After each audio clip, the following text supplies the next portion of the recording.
I'm Nedra Knurk with Futura RGV, and I want to welcome Adrian Villarreal, President and CEO of International Bank of Commerce of McAllen, to our Futura RGV discussion on how COVID-19 is affecting our Hidalgo County communities. And Adrian and IBC are long-term sponsors of Futura RGV programs. So I want to thank you for your support over the years of our community programs. And I also want to thank IBC and all of our sponsors of Futura RGV programs, and take a look. So this discussion and those of the other Valley leaders will be on the Futura RGV Facebook page, YouTube, and social media for further viewing. And our moderator, Futura RGV Davis Rankin, will discuss with Adrian Villarreal, what are we doing right or wrong, and where do we go from here? And now, Davis, I'll turn this over to you and Adrian Villarreal to help us understand the COVID-19 challenges that we face. Well, thank you very much for being here. If someone, Mr. Villarreal, were to call you a banking friend from, say, Montana and say, well, how is this COVID thing affecting you guys down there on the border, what would you tell them? You know, I think that in the border here, it's affected us. And in fact, it's funny that you mentioned this, but I was talking just this morning to somebody who was a director of a bank in Nebraska in my office. And we were talking about that. And he was saying, well, you know, the density of population here is so much greater. There seems to be a lot more small businesses here. You know, there's a lot more restaurants here. The retail's stronger here. There's more international travel here.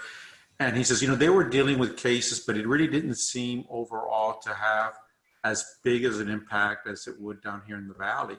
And so here in the Valley, just because of our culture and the economics and our relationships and with the surrounding communities and Reynosa and Matamoros and Monterey, you know, it's had a pretty dramatic impact, especially when our economy has always been centered in part with retail.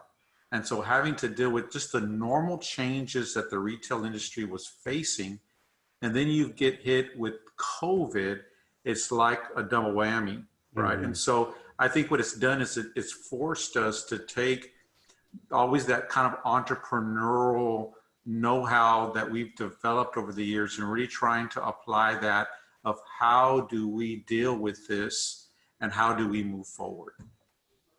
What was, just out of curiosity, what kind of market has that guy, your friend, have? If I assumed every market had a lot of retail. Or... He had I guess there in Nebraska, he was talking about a lot of office space. And so what was interesting, I think it was Berkshire was building a huge 500-acre development, and that in the middle of construction, that they actually had to stop and redesign the interior architecture to adapt to having more closed spaces versus the previous architectural plan being very open. So they do a lot of insurance and a lot of financial services, and you know, so a lot of their type of changes in their fields were centered around office space and work at home and things like that. I assume that banks cannot or should not, or it's dangerous for them to go to someone they've loaned money to and said, let me tell you how to run your business better, to get involved. But what does IBC do, or what should banks do when it comes to helpful hints or suggestions? But here's what I mean. Before COVID, standalone retail was arguably under assault from the internet. That's probably an overstatement, but there's a number of businesses that were going out of business or were contracting because they had essentially overextended. What does IBC do or prefer not to do when it comes to the people you've loaned money to? You know, because you want to get paid back, right? You want everybody to prosper. Absolutely. And I always, as we approach it, is that our approach has always been, if our customers are successful, then we're successful. Yeah. And that it is a partnership. It's a little bit different partnership because you're right. There's a line there of of being helpful and offering advice and being a sounding board to customers versus being too demanding or trying to be too controlling, which is a position that I don't think a bank should ever be in. And so, you know, our discussions with our customers is to really, it's kind of the same advice that we've taken with our operation, which is that industry is constantly changing, and the use, because of electronics and digital and social media and internet, that we have been in this pattern of dramatic change at a pretty rapid pace that affects everybody, you know, medical, tourism, retail, transportation, whatever, you know. And so our thing has always been is that you have to be proactive. Be proactive, study the industry, understand the economics that will make you different, where you have a competitive edge, understand your pricing, understand if you have a sustainable model, and act. Do not wait for things to happen to you and then you to kind of be lost a little bit and then spend a lot of time and not figure things out. You know, when the pandemic first happened in early March, we were open. We stayed open. And we used that time. It was valuable time for us to kind of figure out how do we go forward? Because, you know, time is not on our side. And so as we tell people to be proactive, to study their business model, and unfortunately, there are some businesses that just aren't going to make it through this process. Because the model has changed too dramatically for them to sustain a profit. And in those cases, sometimes your first loss is your best loss. And so those other businesses that can sustain, and there have been some businesses that have grown during this era, is to be able to act and then to be able to plan in the future. And by planning, when we were talking back in March and saying, well, what is the next 6 months going to look like? Or what is the next 9 months going to look like? We were actually having conversations with people saying, if we expect a vaccine to happen sometime in the beginning or the middle or the third quarter of next year, you need to plan up to that point. So that planning could be, what am I going to do in the next year and a half or the next 2 years versus just the next 3 months ahead of me? And so a lot of the discussions that we try to be helpful with customers is understanding their industry, understanding how they compete, understanding that they need to create efficiency in their business to be able to withstand slowdowns in terms of their revenue growth or revenue, and then to be able to really plan. And after that analysis is done, then it's to figure out, okay, can we make this work? You know, can we make this work to move forward? And so a lot of times it's just kind of like sitting around, you know, the kitchen table and talking to customers and really trying to add value to the decisions that they need to make. Well, we're not always going to be kind of under lockdown from coronavirus, although there are predictions that more pandemics are coming, but we'll set that aside. Do you all have an estimate about when business will be back to where we're not all having to wear masks and that kind of thing? Yeah, you know, that's a tough question. It's probably better for a medical professional rather than a banker to answer. But I will say is everything that we've been reading, talking about, it seems to be that in the late first quarter or sometime in the beginning of the second quarter of next year. And then there's some discussion that you know, if there is a vaccine that comes out, is, you know, how quickly will it be made available? They're working on that. But then you've got the multitude of students and teachers and workers and the public sector will that be sufficient? And then will people take the vaccine? You know, some people, you know, they have different points of view regarding that. And so it's just kind of very difficult to predict. I think the one thing that we look for is will there just be more activity Will there be more transactions? Will there be maybe a little bit more travel? Will the border open up? And so we'll see our friends from Monterrey or Mexico City, come over here. And we're hopeful that sometime next year that we'll just see maybe hopefully a little bit more activity, and that there won't be any setbacks. But right now it's interesting because I talked to a few doctors about this, and because there's some times where we think things are getting better, and then sometimes it seems to be getting worse. And he said, look, we're going to be in this yo-yo for a while. Don't be fooled by when things get better, because as soon as they do, then you're going to have a little spike, and then you're going to be in this range.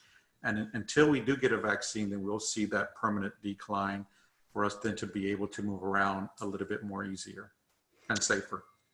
Do you, IBC Bank, now I'm getting in over my skis. I thought that at least when you started, you loaned, or you did business, had customers from both sides of the border. Things have changed a lot over the last 20 years or so. Do y'all do a lot of, I don't know if you loan into Mexico or you have people who deposit money here? Is the Mexican business experience like ours? Are you more exposed or less exposed because you're bilateral? It's very interesting. We used to lend a lot of projects, whether they're the maquila plants or they were even hotels in some of the tourist industry in Mexico. We hadn't done that in a while, only because the risk exposure to the devaluation of the currency, and then obviously they've had their own political instability. And so from a political risk, from a foreign currency risk, it's been a little bit more difficult. Now, there's still a little bit of lending, but not a whole lot. On the deposit side, I think all the banks have seen deposits grow, and some of that growth is from Mexico, and some of that growth is just a concern in Mexico in terms of the a little bit of the ups and downs of the economy and the political situation. And so I think they wanted to be in a little bit safer place. And so we've seen a little bit of deposit growth from our foreign nationals. And the way that we, in IBC, we travel, under pre-COVID, we would travel consistently into Mexico. And so that business has changed, and obviously we can't travel. And so we've had to use our electronic media to be able to stay in communication, because there's a real valued relationship that is based on communication with them constantly. And so we've had to kind of adjust that to stay in communication and being emailing and talking or video conferencing with them as well. We talked, you and I talked about when do we get back to normal? And by that, I mean, when do I have to not wear a mask when I go to HEB and constantly wash hands, that kind of thing. And that's normal but that's not going to be normal for the people I work for, or the people, I work for a radio station. It's not going to be normal for us. It's not going to be normal for the people we do business with. Normal is going to look different for everybody. But there is not going to be, other than not having to wear masks all the time, the old normal's gone, don't you think? Oh, absolutely. I think that when people will say, well, when are we going to get back to normal? And this as well, the new normal has been redefined. And because people have had to adapt, they've had to adapt. Economies change, whether through the Industrial Revolution or through the tech revolution, economies change. And so now there is a adaptation to how to do business, whether it's creating efficiencies in your business, whether it's how you reach out to customers. There's really not, sometimes when people say, well, when are we going to get back to normal? I says, well, we're not ever going back to normal. We've had to adapt in everything that we do. And once the environment becomes a little bit safer, maybe from a medical perspective, okay, well, maybe we'll have a little bit more socialization and it'll be safer. But in terms of business activity, I don't think it'll ever go back. I think that the models have changed. And when there is more transactions, these models, business models that have adapted, now should be more successful, because they've adapted and created efficiencies. And if they're able to grow their revenue, then hopefully then that'll translate to more profit. And so it's forced us just to be better in our trade, you know. I've there's predictions of, I don't know what the predictions are locally or the reality of businesses which have closed. I always think of bars and restaurants for some reason that closed because of COVID and not because of changes in the economy. I read one estimate that, God, 75% or more than 50% of bars and restaurants in New York City were not going to reopen again. That's astounding and staggering. Do you have any kind of information about that, number one, in the Valley? And number two, any banks going out of business? Because I sure haven't heard No, about it. I think that the thing with the bank industry that was very different today versus the recession in 07, 08 is that by and large, banks were very well capitalized today, very well capitalized, and they had a good amount of liquidity. And so they're a lot stronger in dealing with this pandemic and the economic component to that compared to the 07 to the 08 crisis. And so banks are in relatively good shape. Now, in terms of restaurants and industry closings, you know, yeah, I think they will. But I think after, I remember talking to a few students.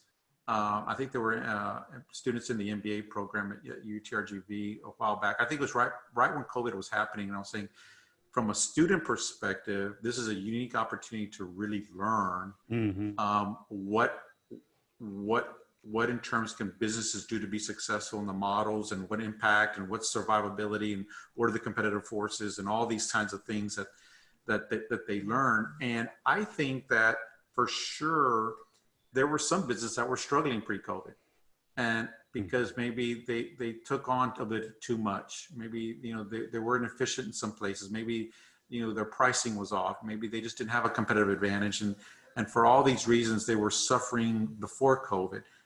COVID hit, it just was too much to handle. Yeah. And so I think those businesses will reopen. And I think overall that number here in the Valley, if I had to kind of guess, it's very segmented to industry. And so in the mom and pop restaurant that was struggling before, it's very difficult for them to survive this. But there's other businesses that I think that with the help of the PPP loan program, there's other SBA lending facilities. All the banks, I think, have been very helpful in either forbearing or deferring loan payments and providing that kind of support. They've always had a good product, provided a good service. And if their balance sheets were pretty okay, pretty strong before COVID, I think that they stand a good opportunity to continue operations and to then get back to being able to have good revenue and make profit, because they were in fairly good shape. And so it's kind of my perspective, it is industry segmented, but it's also had to do with how strong were you when this hit? You know, was I a pretty healthy person and then I got sick and I was able to withstand that sickness versus somebody who maybe wasn't real healthy and then I got sick and it was just maybe too much. I think one last question, and this all draws on my own experience in business. And one day I realized, because as I said, I'd signed on the note. I was co-signer on the note, and I thought one day they really want their money back, and I just imagine. What am I going to do? I guess I'll have to work harder, more. If I were going to loan money to somebody like me, I would require. We did what do they call it? You put some money down and you borrow the rest against the value of the business, which was the fashion at the time. I don't think that's a very wise way to do business, personally.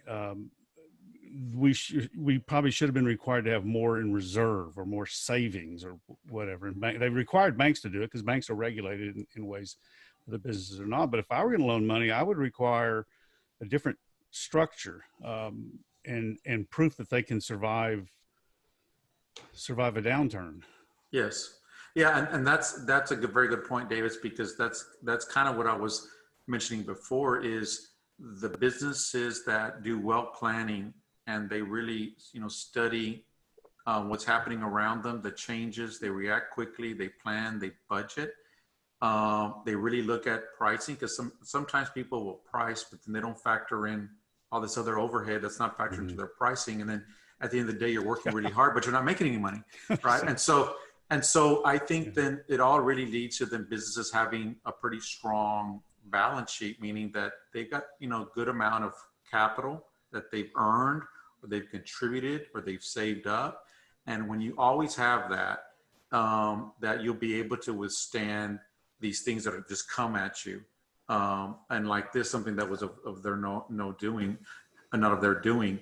And that's where the bank, I think, can help customers, is that as we communicate, and I think that's so important, communicate, develop a relationship with your stakeholders, including your bank or your accountant or your major customers, or your major suppliers, is communicate, and talk early on to address issues, and then figure out your plan, and then stick with it, and then evaluate it. And if that plan means you need to have X in reserves, then let's build a plan where that can happen over time. Definitely. We have no more reserves of time for this segment, but it's been very, very interesting. And if people can think about what they've heard today, they'll see the future sort of appearing before us. Adrian Villarreal is with IBC Bank, and thank you very much for your time and for your thinking on this. And this will be posted on the Futuro RGV Facebook page, and it's going to be posted on our YouTube channel as well. Nedra? And thank you both for this very, very illuminating discussion. Thank you. Yes, sir.